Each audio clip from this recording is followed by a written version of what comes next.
اللهم كن لإخواننا في فلسطين، اللهم كن لإخواننا في فلسطين، اللهم تول شأنهم، اللهم تول شأنهم، اللهم أطعم جائعهم واكس عاريهم۔ اے اللہ فلسطین کے بھائیوں کی مدد فرما، زخمیوں کو شفا دے، فلسطینی بھائیوں کی بھوک، مصائب اور تکالیف کا خاتمہ فرما۔ اے اللہ اہل فلسطین کے دشمنوں کو تباہ و برباد کر دے، فلسطین کے دشمن بچوں کے قاتل ہیں، قاتلوں کو تباہ کر دے۔ اے اللہ فلسطین میں ہمارے بھائیوں کو دشمن پر غالب فرما۔ مسجد نمرہ میں امام کعبہ شیخ صالح بن عبداللہ نے حج کا خطبہ دیا۔ واعبدوا الله ولا تشركوا به شيئا وبالوالدين إحسانا وبذي القربى واليتامى والمساكين۔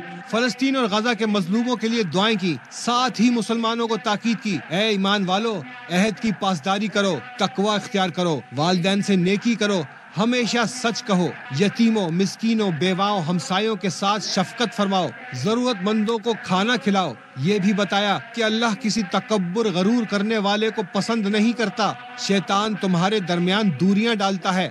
رب کے سوا غیر کو مت پکارو، رب کے سوا کسی غیر کی عبادت نہ کرو، بدعت اور غیبت سے دور رہو۔ اے اللہ ہمارے مناسک حج کو قبول فرما، ہمارے گھروں میں عافیت فرما، وطن کی حفاظت فرما۔ اللہ اکبر، اللہ اکبر۔ خطبہ حج کے بعد حجاج کرام نے ظہر اور عصر کی نماز قصر کے ساتھ ادا کی۔ السلام علیکم ورحمۃ اللہ۔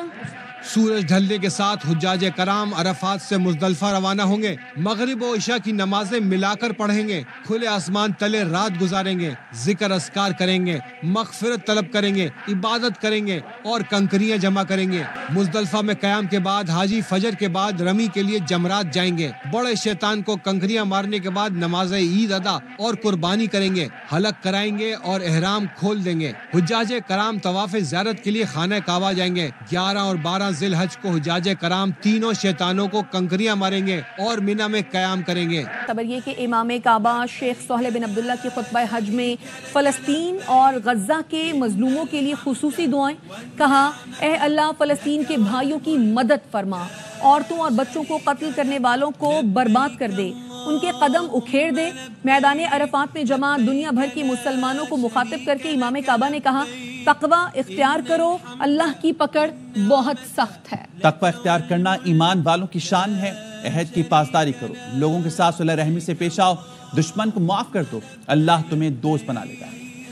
اللهم كن لإخواننا في فلسطين، اللهم كن لإخواننا في فلسطين، اللهم تول شأنهم، اللهم تول شأنهم، اللهم أطعم جائعهم واكس عاريهم۔ اے اللہ فلسطین کے بھائیوں کی مدد فرما، زخمیوں کو شفا دے، فلسطینی بھائیوں کی بھوک، مصائب اور تکالیف کا خاتمہ فرما۔ اے اللہ اہل فلسطین کے دشمنوں کو تباہ و برباد کر دے، فلسطین کے دشمن بچوں کے قاتل ہیں، قاتلوں کو تباہ کر دے۔ اے اللہ فلسطین میں ہمارے بھائیوں کو دشمن پر غالب فرما۔ مسجد نمرہ میں امام کعبہ شیخ صالح بن عبداللہ نے حج کا خطبہ دیا۔ واعبدوا الله ولا تشركوا به شيئا وبالوالدين إحسانا وبذي القربى واليتامى والمساكين۔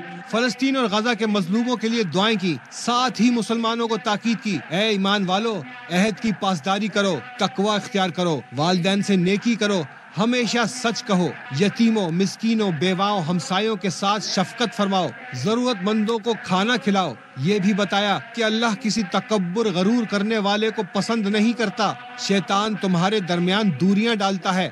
رب کے سوا غیر کو مت پکارو، رب کے سوا کسی غیر کی عبادت نہ کرو، بدعت اور غیبت سے دور رہو۔ اے اللہ ہمارے مناسک حج کو قبول فرما، ہمارے گھروں میں عافیت فرما، وطن کی حفاظت فرما۔ اللہ اکبر، اللہ اکبر۔ خطبہ حج کے بعد حجاج کرام نے ظہر اور عصر کی نماز قصر کے ساتھ ادا کی۔ السلام علیکم ورحمۃ اللہ۔